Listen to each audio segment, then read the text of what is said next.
Good morning, and thanks for tuning into the Trade Setup. I'm Neeraj Shah. Let's take stock of the global news flow. There's a bunch of news flow and a bunch of results, reactions that are anticipated today on a very packed and a long trade setup. First, India and Canada are getting closer to signing an early stage trade agreement, which is great news, by the way, from an Indian perspective. Also, I think in other news flow, I think China has, or rather, Canada has asked a Chinese envoy to leave the country, if I'm not wrong. And that is the other thing. So while we keep on thinking about what's happening on those relationships, yeah, I think the Canadian government has expelled the Chinese envoy from Canada, a move that could prompt economic or diplomatic backlash from Xi Jinping. So clearly, there is people are taking sides. You can see this in that the economic side being taken, wherein the world's biggest pulp producer, headquartered in New York, and a Brazilian company is considering trading with China in yuan, so de-dollarization, something that was spoken by Charles Gave in the interview on Worldview yesterday. It's something to take note of. Asian markets are trading mixed after US eked out small gains. Why I say small gains is because while the Dow might have been in the red, the S&P and the Nasdaq clocked in some minor gains, about 0.45% for the S&P 500, the Nasdaq 0.18%, and the other cues are, I mean, standard, steady as she goes, I would reckon, which is why the SGX Nifty 2 could be indicating a start which is more or less steady. Yeah, 0.15%, so hardly any changes there, 18,322 or thereabouts. Um, the trade setup really, pessimists like me as well, maybe, have been waiting for a corrective move that just isn't coming, making the disbelief rally extend further. Why do they call it a disbelief rally? Because constantly throughout 7,000, 17,500 levels, I've heard people talk about how, oh, this rally will fizzle out very soon because there are a bunch of problems around, but move keeps on moving higher. The only problem that I now start to see is that some mid cap, small cap stock moves are getting really stark on very low volumes, and that merits a caution. Yesterday, a friend of mine wrote a note to me wherein he spoke about how the tracking list is outperforming the portfolio. And by that, I think he was trying to say that if you put some stocks on the tracker, that, hey, these are ones that we want to buy into, before you can buy them on volumes which are less than a lakh shares, these stocks get marked up 10, 15, 20%. And that just tells you that a lot of stocks are moving up on very low volumes and just a hint of an idea. And that is not great news. You're starting to see that now happen. The market breadth largely has been positive the last few days, and some of it is due to moves like these. Though the good part is that the foreign investors are net buyers, and they were net buyers for the eighth straight day, which and bought equities were 2,100 crores. Remember yesterday I spoke about how from 25th of April, FIs had bought about 11,700. You adding another 2,000 crores or thereabouts, whatever. Very soon, if this continues, you're seeing $2 billion come into Indian markets in a matter of what, 2 weeks or 3 weeks. That's quite stunning, really, and just explains the optimism in the markets currently. There is strength in rate-sensitive NBFCs, Bajaj Finance a case in point, autos, Tata Motors a case in point, pharmaceuticals yesterday. I mean, a Laurus, a Metropolis, a Lupin, all of them did really well. And something suggests that these stocks may not be done for the year. Sure, there could be a corrective move, but for NBFCs, a potential rate cut and NIM expansion is an offering. Pharmaceuticals, potential earnings expansion and good valuations are in store.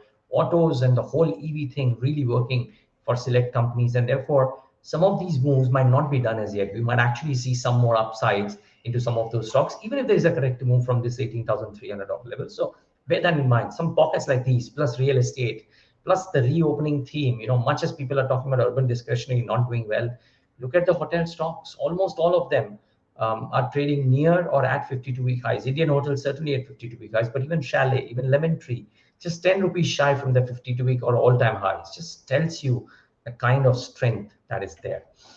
But I spoke briefly about the India-Canada trade deal. Here's some details. So India and Canada are getting closer to signing an early-stage trade agreement. The move is a part of a larger Canadian strategy to diversify its Pacific trade and supply chains away from China.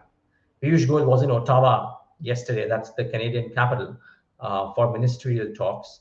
And the Canadian Trade Minister, Mary Ng, said that both countries are making steady progress towards a deal. This is as per Bloomberg. In an interview to Bloomberg Television, that is what was spoken about. And I think that's fantastic news from an Indian perspective. The more countries that we do the trade deal with, it's just great for both the countries, of course. But I'm just talking about from an Indian perspective as well.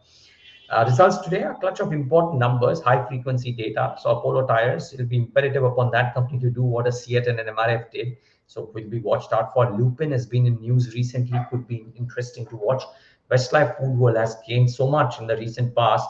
Again, imperative for the company to do well. As also Raymond, so much expected out of that after the investor presentation that they put up early April, if I'm not wrong. And therefore, that's to be watched out for. Chalet Hotels, again, the space that has done well, imperative for Chalet to do well.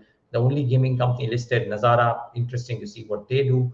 And real estate, Mine Infra will provide the real estate flavor for a small Mumbai or MMR based player. So it'll be important to watch that as well. There's also the Mankind Pharma listing today. Issue price was 1,080. Got heavily subscribed on the QIB side.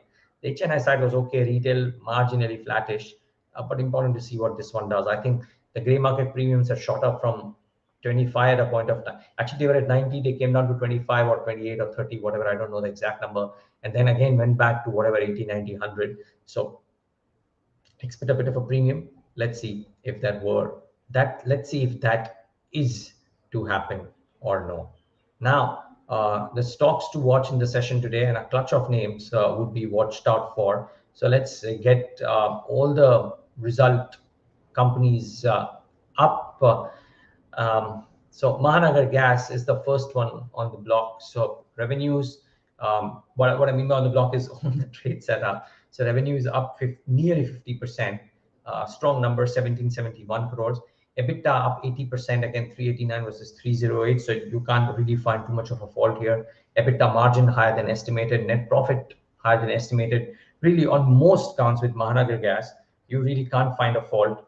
But for the fact that I saw a brokerage note which said that the volumes for Mahanagar Gas were not the strongest on the first cut. So yeah, the margins were ahead, but the volumes were a bit of a disappointment. So as per the Jeffries note, overall volumes were down 1% QOQ and 2% below Jeffries estimates. But the fall in prices of market-linked LNG feedstock, with retail prices being flat, led to the expansion in margins and PAT much above what the Bloomberg consensus estimate was. My sense is that the stock could do well by virtue of the fact that it is done much better than what was at least estimated. Another one is Andhra Paper, much better than what was estimated. But there's a chink in the armor. I'll tell you what. First, the absolute numbers. Look at those numbers. Spectacular, right? 38% jump in revenue. EBITDA up 179%. EBITDA margin 39% versus 19%. That's nearly a 2,000 basis point expansion in margins, right? And net profit up 167%. How can you find a fault here? But for the fact that EBITDA margins in Q3 were 42%. So sequentially, if you see, there's been a bit of a drop in EBITDA margins as well. You don't look at these numbers sequentially, by the way. But margins you can kind of think of, right? That, if they've done so well in Q3, could they have maintained or done better? If at all you want to find a fault, that's probably the small chink in the armor. But otherwise, the numbers look rock solid, may react positively. CUMI or Carborundum Universal has done reasonably well, right? So revenue is up 38%. It's strong performance, just that it is almost in line with estimates, so not beating estimates. That's the limited point on the revenue front. On the EBITDA front, marginally ahead. EBITDA margins marginally ahead compared to estimated. On an absolute basis, spectacular performance, right? 15.87 versus 12.76. So good quarter. Net profit up 137%, 140% at 137 crores versus 100 crores. Strong show, very well could react in the session today. VIP, the reported PAT is weak, but that's because of a one-off. So look at the numbers. Revenue is up 26%, 450 crores. Expectations for 477. So that's in line. But it did well on the margin front. And there's a net loss versus a profit, and versus an estimate of 33 crore profit because there was an exceptional expense of 47 crores. Leave that out, the company may have done much better than Bloomberg estimates as well. So on the EBITDA margin front, good performance. Maybe the market might like that. What the market most certainly will like is sugar companies' performance. Awadh yesterday did such a good show, and now look at what Ugar Sugar has done. Ugar revenue is up 67%. At 68 crores, EBITDA up to 67%, 105 crores. EBITDA margin 17.27 versus 7.88, nearly 1,000 basis points expansion in margins. Net profit up 339% at 65 crores versus 14 or 15 crores. Again, can't find a fault with this. And I would reckon that FY24 as a year, because of the higher ethanol capacity coming on stream and sugar prices looking firm because of all that's happening on the international front, could be a great year for sugar companies. So don't sell into the strength is the limited point that I'm trying to make. I don't know if any of these companies are great buys or no, because the valuations have inched up a little bit. I think in some of the cases, they're still good purchases, especially in light of the fact that some of the companies have a tailwind of a higher ethanol capacity for FY24. So one would reckon that sugar is a sector that you shouldn't sell away in a hurry, purely based on what the arithmetic around FY24 results seems to suggest. Over sugar, strong performance. MK believes Canara Bank could do well. They say it's a strong beat on PAT and the stock will likely react positively today. There's a short build-up seen over the past 5 days, which resulted in the price being down and the OI being higher. They believe a positive price movement today could result in short covering of these positions. So therefore, watch out for Canara Bank. Now, a few numbers which optically may have seemed okay, but there were some chinks in the armor and could react negatively. Pidilite, I do believe, has the potential to react slightly negatively. Revenues were up 7.27% at 2689. I would say on that base, it's largely in line. EBITDA at 459 versus 494 is a miss. EBITDA margin 17% versus 16%, but a miss relative to estimates, 18%. And there was a lot of opinion that because of lower VAM prices, their operational performance will be okay. The management had said that talk to me about H2 and don't talk about Q3. Q4 isn't setting the stage on fire, and that's my grouse with Pidilite numbers. Net profit 283 crores in line with estimates. So largely on the net profit front, in line with estimates. On the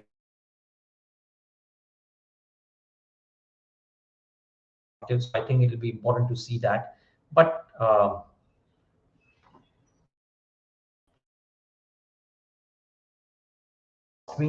but if you guys have me now, yeah. So I was talking about Pidilite. Excuse me for that. Are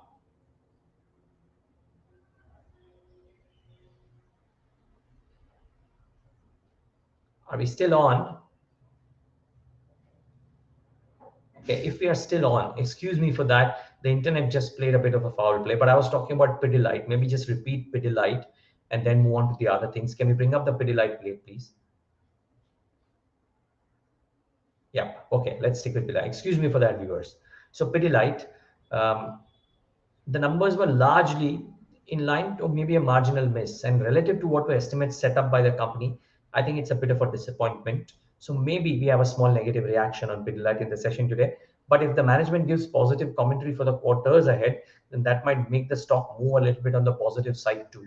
So be mindful of that. Don't be too negative on Pidilite, because the management commentary about what could happen to margins going ahead would be extremely crucial.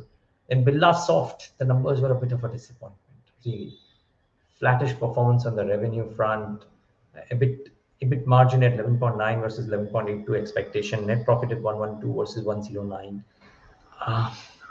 Could have done better on the revenue front especially, and that's a bit of a disappointment. Let's see which way the stock reacts. Kansai Nerolac, optically the numbers may seem great on the net profit front, for example 93 crores, but the Bloomberg estimates were 122 crores. Revenues up 13% is okay. 1733, the expectations of 1719, so no changes there. What is up to the bonus in the ratio of 1:2? Maybe the stock reacts positively on all of that. Aarti, the numbers largely in line. Net profit was a beat, 149 crores versus 131, so that's a bit of a positive. And Apollo Pipes, for a stock that's trading so expensive, you would have expected the stock to do better on the operational front and the results front, but very flattish performance on Apollo Pipes. Revenues up 1.81%, no changes there. And EBITDA margin flattish, net profit down to flattish. Not the best of quarters, really. Maybe a negative reaction out here. Just before we wrap up, the MSCI, Morgan Stanley's come out with a note on potential MSCI inclusions and exclusions. And I think it's important to take stock of that because, and the inflows and outflows. They believe HAL might see potential inflows of $175 million, max $256 million. It's not Omens India, it's Cummins India. Excuse the spelling there. $141 million. Ashok Leyland, $154 million. Let's move on from this plate. Weight increase is expected in Kotak Bank, Interglobe Aviation, and Samvardhana Motherson. And Kotak Bank would be interesting there. Weight decreases at Adani Transmission and Adani Total Gas. Let's see if there are again reactions. Remember, I spoke about both Adani Transmission and Adani Total Gas in trade setup yesterday, that there could be, as per Bloomberg reportage, Morgan Stanley and MSCI saying that there might be a bit of a downtick in those weightages, and therefore be mindful of those stocks. Standard disclaimer, of course, the Adani Group owns 49% stake in Quintil Business Media, which is the owner of BQ Prime, which is the platform that you're watching this trade setup on. Lastly, before we wrap up, I was talking about ethanol, I was talking about the green revolution, and I think an India Green panel has suggested, oil panel has suggested diesel vehicle ban in big cities by 2027. This is a big thing for all of you who drive any diesel vehicle. Please be mindful of the resale value of some of these, because this is, by the way, this is not uh, a done deal. This is a recommendation by the Indian Oil Panel. But if this were to happen, then, no, let's bring that plate again. Then for diesel vehicles, it's a bit of a problem. For the city atmosphere, it's a good solution. Can we bring that plate back again, please? So there is a potential ban or a talk or a plea for a ban, diesel vehicle ban in big cities by 2027. But 2024 onwards, they are recommending that all new registrations for city delivery vehicles should be electric, offering the report titled the Green Shift. Now, will that happen? Very difficult. I mean, we have an ethanol movement in play. I doubt that all new registrations in cities can only be green. But can diesel vehicles be banned per se with that time? Most certainly. So that is something to be watched out for. A bunch of interesting conversations, including Harish Krishnan. He's a deep thinker, but a lot of long-term themes, and I think we'll talk to him about all of those, including PLI, including green hydrogen and whatnot.